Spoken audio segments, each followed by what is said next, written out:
Hello friends, welcome to my YouTube channel Shweta shorts. ఈరోజు మనం గారెలు చేసుకుందామండి. దానికోసం ఫస్ట్ 1 కప్ పప్పు తీసుకున్నాను, పొట్టుమినపప్పు. దాన్ని చక్కగా 2-3 టైమ్స్ వాష్ చేసుకొని ఒక 3-4 అవర్స్ అలాగా సోక్ చేసుకొని చక్కగా ఇలా పొట్టు తీసుకోవాలండి. పొట్టు తీసుకున్న తర్వాత వీటిని గ్రైండర్లో వేసి చక్కగా గ్రైండ్ చేసుకోవాలి. మీరు మిక్సర్లో కూడా గ్రైండ్ చేసుకోవచ్చు. చక్కగా సాఫ్ట్గా గ్రైండ్ చేసుకున్న తర్వాత ఒక 4 బిగ్ స్పూన్స్ నేను రైస్ ఫ్లోర్ని యాడ్ చేసుకున్నాను. యాడ్ చేసుకున్న తర్వాత సాల్ట్ ఇంకా జీలకర్ర యాడ్ చేసుకున్నానండి. మీరు పచ్చిమిర్చి ఇంక ఉల్లిపాయ కూడా యాడ్ చేసుకోవచ్చు.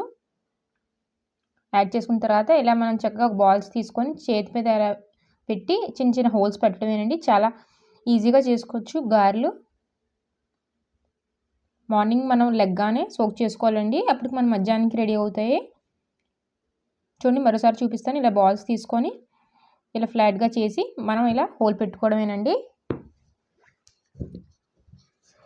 ఇలా 1 బై 1 యాడ్ చేసుకోండి. కొంచెం కొంచెం కలర్ వచ్చే తర్వాత మీరు ఫ్లిప్ చేసుకోవాలి.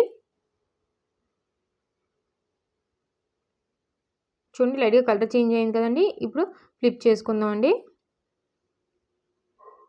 చూడండి, మన గారెలు కూడా గోల్డెన్ కలర్లో వచ్చాయి కదండి. వీటిని తీసి ప్లేట్లో పెట్టుకోవాలండి 1 బై 1. అలాగే నేను అన్ని గారెలు వేసి ప్లేట్లో తీసి పక్కన పెట్టుకున్నానండి. మన యమ్మీ గారెలు రెడీ అయ్యాయండి. చికెన్ కూరతో తింటే చాలా బాగుంటాయి. మీకు వీడియో నచ్చితే లైక్, షేర్, సబ్స్క్రైబ్. బాయ్.